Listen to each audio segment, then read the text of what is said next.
शुभेच्छा आपण सगळ्यांना देतच असतो. शुभेच्छा आनंद देण्यासाठी असतात आणि आनंद त्यातनं मिळतोही. वाढदिवसाच्या शुभेच्छा आपण नेहमीच देतो. ॲनिव्हर्सरीच्याही शुभेच्छा आपण देतो. त्यालाच मी म्हटलं आहे लग्नगाठी दिनाच्या शुभेच्छा. लग्नगाठ दिनाच्या शुभेच्छा आणि त्याच्यावरच कविता केली आहे. तुम्हीही इतरांना ज्यांची ॲनिव्हर्सरी असेल त्यांना ही कविता शुभेच्छा म्हणून पाठवू शकता. ऐका तर कविता. कधी न सुटती या रेशमाच्या गाठी, कधी न सुटती या रेशमाच्या गाठी, बांधुनी झाल्या ज्या आयुष्यभरासाठी, बांधुनी झाल्या ज्या आयुष्यभरासाठी, तरतम भावाच्या विसरुनी अनुभूती, तरतम भावाच्या विसरुनी अनुभूती, एकमेका देती साथ जे आयुष्यभरासाठी, एकमेका साथ देती जे आयुष्यभरासाठी.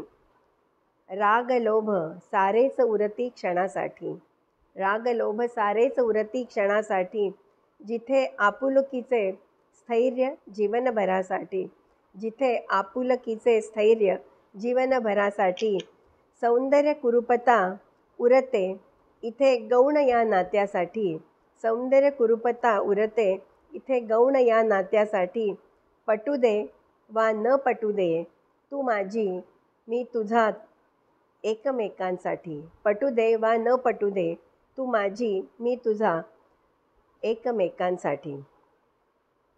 इथे द्वयांचे आनंदाचे जिणे व्हावे, इथे द्वयांचे आनंदाचे जिणे व्हावे, हवे तसे सुख सतत मिळत राहावे, हवे तसे सुख सतत मिळत राहावे.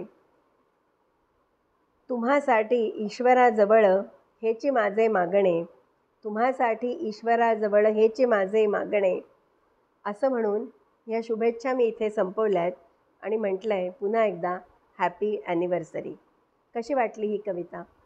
पुढे पाठवू शकता. ज्यांची ॲनिव्हर्सरी आहे त्यांना जरूर शुभेच्छा रूपाने ही कविता फॉरवर्ड करू शकता, लाईक करू शकता. धन्यवाद.